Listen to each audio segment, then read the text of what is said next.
Oh, you mean this video? Alright, this is my first commentary in a while, and I'm gonna do something. Aww, I wanted to be first. Nah, fuck it, I'll do it anyways.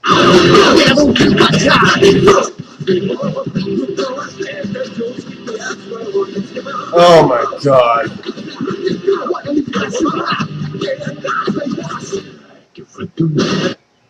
Console fanboys, they fear the PC.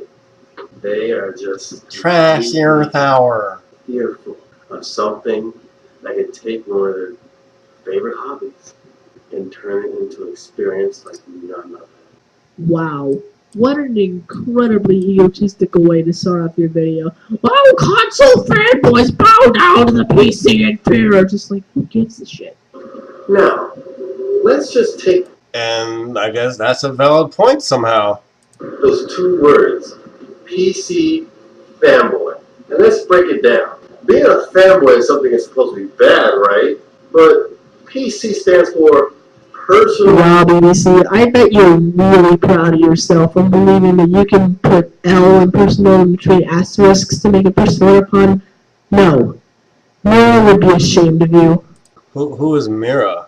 And why is even talking about the asterisk between my L even have to do with anything? Like, why aren't you listening to what I'm saying instead of commenting about something as small as, you know, that L that I put in there? Come on. Computer, where you make the decisions, not the companies. See, that's one thing console fanboys just don't understand, is that on the PC, you make your own experience. You make your own personal experience. But you can customize your experience on consoles too. Lest we not forget sandbox modes. Oh yeah, you can customize your experience on the consoles too. You got a sandbox mode. Makes a lot of sense. Like this video, I remember watching it before, but there's nothing really to counter because his kid doesn't really make any points. He just makes comments. I mean, yeah, you can make custom levels on Little Big Planet, but that's not what I'm referring to here. Obviously. RPGs, game settings. So why am I explaining this to a man in his 20s? Why? I'm not even in fucking high school yet. And that's the problem we have here. That's the biggest problem we have here. Not even in high school yet, and he buys delicious hamburgers from Cartman, which, you know, you should know what I'm talking about when I say that. So what are the things that we can manipulate on the PC? The graphics? The sound? How many games we want? How many games we have so many options of where we can get games from. But all those things you mentioned apply. Lord asked All those things you mentioned apply to consoles too. What? How many games we want? How many games we have so many options of where we can get games from. But all those things you mentioned apply to consoles too. And see, this is something that's very common in all these commentaries. They don't really watch the whole video and, you know, make notes on the video before they do the commentary. So they try to counter a point when later on the point is actually explained and they get destroyed later on. Like when I'm referring to all these places where you can get games, later on I say if you don't want to use Steam, because there's other services that you can use other than just Steam. But these guys don't get that. I have over 300 games on my PC. 275 are from Steam alone. I've got games from Direct to Drive. I've got them from Games Windows Live when they had them on sale. Name dropping all the game companies for PC makes me really cool. You know, sadly, you know one thing I noticed after rewatching this video? This guy actually sounds like the other people too. And I'm sorry about the audio. This kid is really messing up this audio. It's not really me. First his audio is low, then it's really high. But this guy, he basically says the same things and does the same things that the other commentators did, except he did it more obviously. Like, he just blatantly did it, but the other ones, they kind of didn't exactly just do what he does. You'll see what I'm talking about when I upload those commentaries. Other places as well, but it's your choice where you're going to get your games from. If you don't want to use Steam, you have other options. You have Gamers Game. Just download and install the game if you want. You got Amazon.com. Download the game and install. You have choices. You, the gamer, can make your personal experience.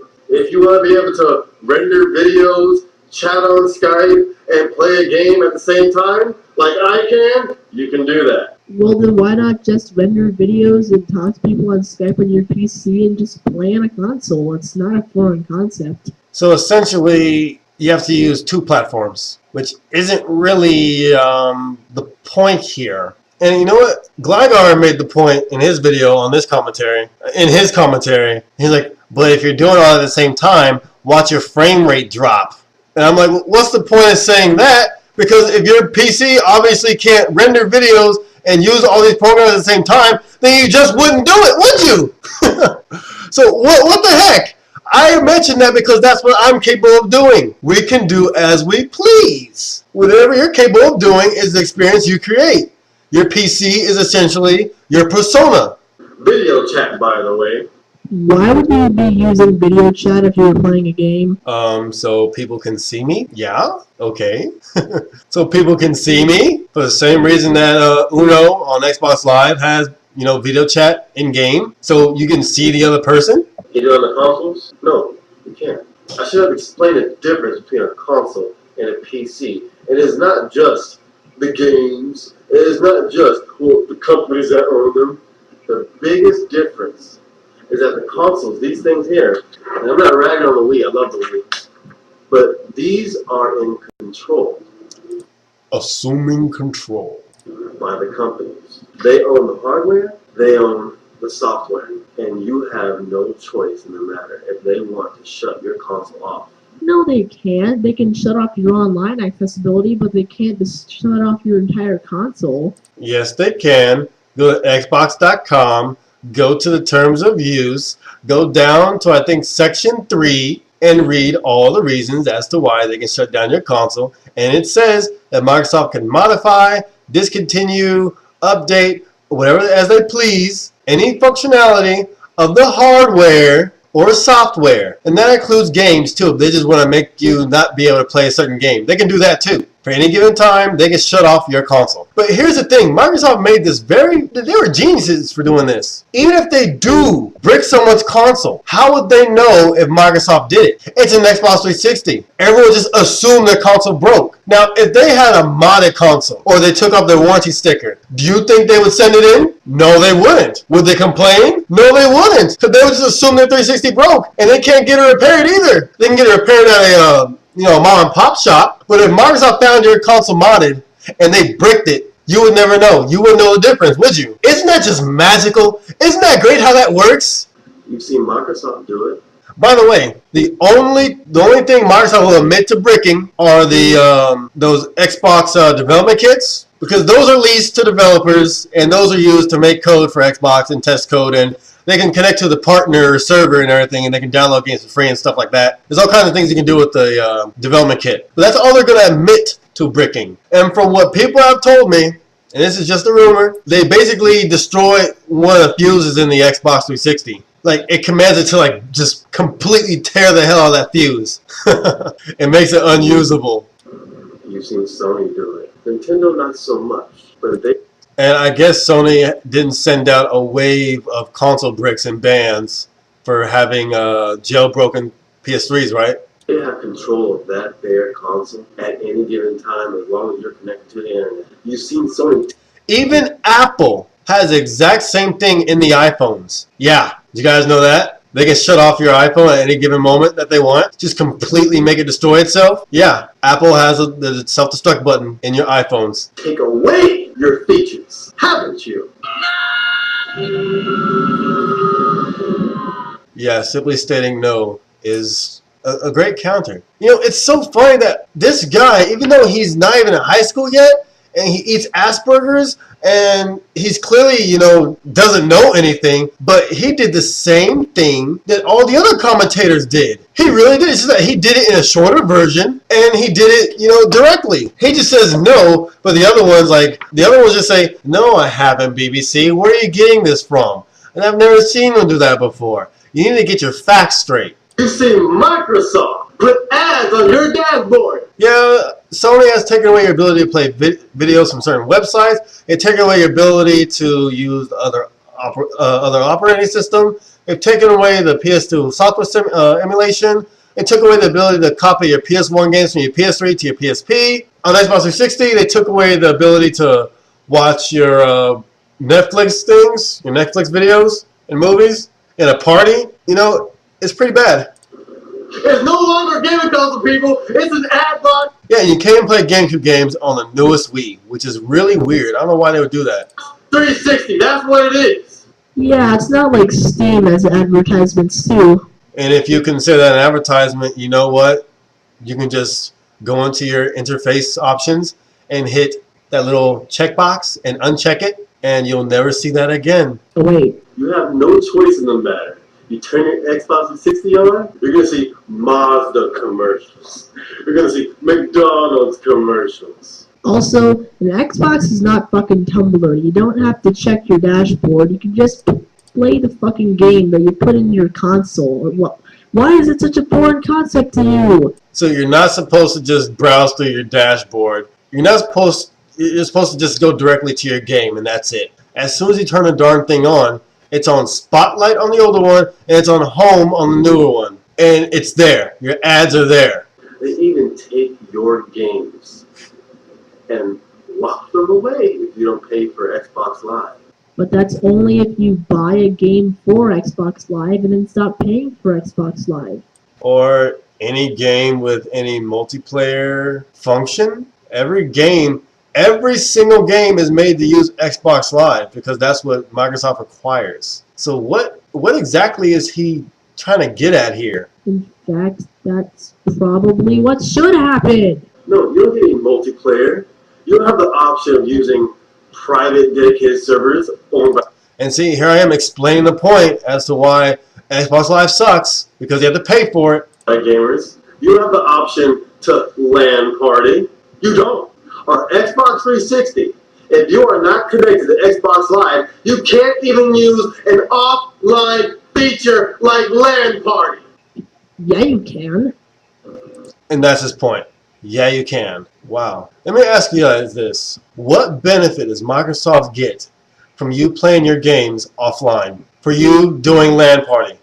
How does Microsoft benefit from that? They don't. That is why they make it as hard as freaking possible for you to actually do it. And they have such sneaky ways of disabling your ability to LAN party. And I said this in one of my commentaries, but I'm going to explain it now to those who probably don't know.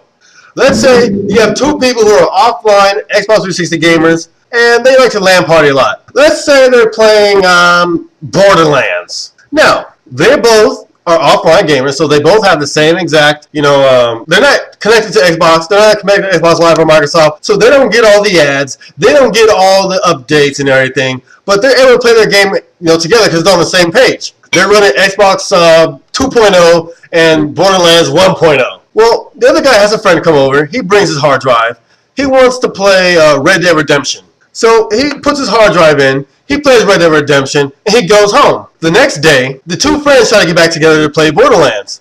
But all of a sudden, he can't. His game needs an update. But it was just fine yesterday. So why does he need an update? How did his Xbox know his game needs an update? Well, I'll tell you why. Because this stuff is hardwired into every hard drive, and it's on every single game disc. They basically have little codes in those things that are going to be put on every Xbox that you connected to. And so this guy has to connect to Xbox Live and get the new update. It's either that or, like this guy says, delete the update. But that doesn't work, according to some people, because restoring your Xbox 360, there's certain codes on there that still remain. Larry Bombarian, gamers getting played, he already tried this. He tried this several times with Borderlands, and it doesn't work. And it's because that it doesn't work, and because it's shady, that he was able to get refunds on his games at Best Buy. It is so friggin' sneaky, and it is just so dishonest, and it pisses me off. On the PC, you're personal. Dude, you stop fucking saying personal computer. It's really getting annoying. You're obviously not listening because that's the point of the video. Personal computer. Freedom. Freedom rings. And you guys are saying it's bad to be a fanboy of a personal computer. Personal computer. Freedom rings, my boys. Freedom rings. That's like saying you can't be a fan of your own work. You can't admire your own work. You are a self-pretentious blowhard at this point. It's not your own creation. You just modified the sound and graphics or whatever the fuck to make it slightly personal. You didn't make the game, you just changed the settings. Almost a gamer, if you go on offline mode and turn your computer off, you can still play your games. I have a video of myself unplugging my Ethernet cord and Steam goes offline. I hit go to offline mode. It goes to offline mode. I shut the computer off. I turn it back on. It's still disconnected from the internet. It's not getting any connection to anything outside this room. Turn it back on. I hit Steam. It says you're not connected to the internet. Do you want to start in offline mode? I hit yes, and it starts in offline mode. Well, if you expect to be offline, then set it to go offline mode. That's what I did. I knew I wouldn't be able to pay my Comcast bill, and so I set my Steam to offline mode, and the next day they turned my Comcast off. But I was still able to play Alice Madness Returns, even though I had no internet, and it was on my Steam. I played all my games. And there's some games on Steam that still work without having to even open Steam. I played Legend of Fae just by going to the direct folder and double-clicking the icon, and I played it. And that's the same thing. No, Steam does not have PS1 games, but you can put your PS1 games in your PC and play them. Because you want console. Wait, what? At this point, it's not your own creation. You just modified the sound and graphics or whatever the fuck to make it slightly personal. You didn't make the game, you just changed the settings. And that's the same thing you can do on console. You can change the settings on consoles. From low to very low. We're not defending the companies when we say PC. When you guys say PC fanboys, are you guys... Look, the reason why I argue about this stuff is because I love to argue. And this is just fun. I care because it's a fun thing for me. I'm not emotionally attached to anything. It's all just fun for me. It wouldn't matter what I made videos on, except for Xbox 360. In my opinion, there's no way to defend 360. There isn't. There's so many bad things about it. I see no way anyone's ever capable of defending 360. That's why the 360 fanboys were destroyed the entire time they're on YouTube. That's why they ran to their forums. It didn't even take facts either. It just took El Pressador making a video with dancing puppets to own them. Saying a certain company? No! You're not! You're saying PC, personal computer! Consoles. When we say PS3 fanboy, Sony. Microsoft fanboy, Microsoft. 360 fanboy to say, Microsoft. Wii fanboy, Nintendo, which isn't very bad, even though the Wii hasn't really had that many games come out recently. It has some great ones like Samurai Sword, but there aren't that many coming out, that you really need to get. But there's a difference, guys, between a console fanboy and a PC fanboy. Yeah, one likes PC, one likes console. What's your point? I don't know what this faggot's name is. Yeah, I think I made that very clear. I had no idea! But I'm going to repeat it one last time. Oh, please, you really don't have to. It's one of the dumbest people I have ever come across on the internet. You do realize that by saying that, you're comparing people who prefer console over PC to Chris Chan and Alex Henryall, right? Alex Henryall was doing it for all attention and money. Plus, she wants to have sex with me. So I gotta give her points there. Just saying. So for the last time, PC fanboy? Yes, I am a fan of my own personal computer, where I create my own experiences, where I dictate what I can do. On the other hand, console fanboy. Hey, I like it when Sony takes away my features. I like dishing out. That's gotta be a pretty big ego. I mean, that's a compliment right there. He's telling me my ego is bigger than my dick. So, my ego is pretty large according to these people. $60 a year just to play my game. See, that's how much kids fail. That they actually compliment you when they're trying to insult you. It's online. I like having no exclusives. I like all my games being dedicated to Connect. I like having substandard online experience. So, being a PC fanboy is a good thing. Well, that sure as hell wasn't egotistical to say. Wise up. People do know that egotistical people are selfish. It's all about, oneself. I'm not talking about myself. I'm talking about the capabilities of a platform that's greater than another platform. And I'm talking about people as a whole. I'm not talking about myself, even though I'm included within that group. These people don't know any, terminology.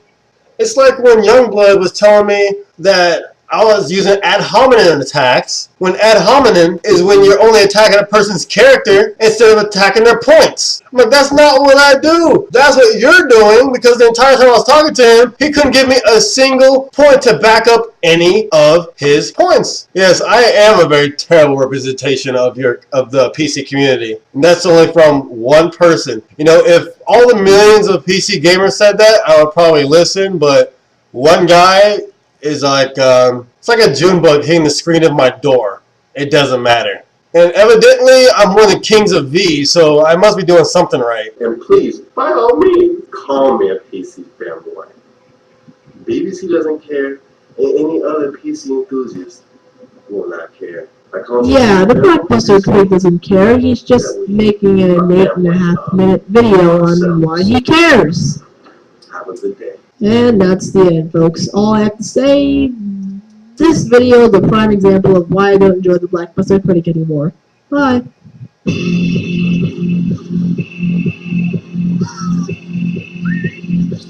No, they didn't skip the Golem bit. There was 2 of them that used the Golem part, I think. Like, I just deliver the facts, and I do it in a charismatic and, I do it in a controversial way. Because that's the best way to get console fanboys' attention.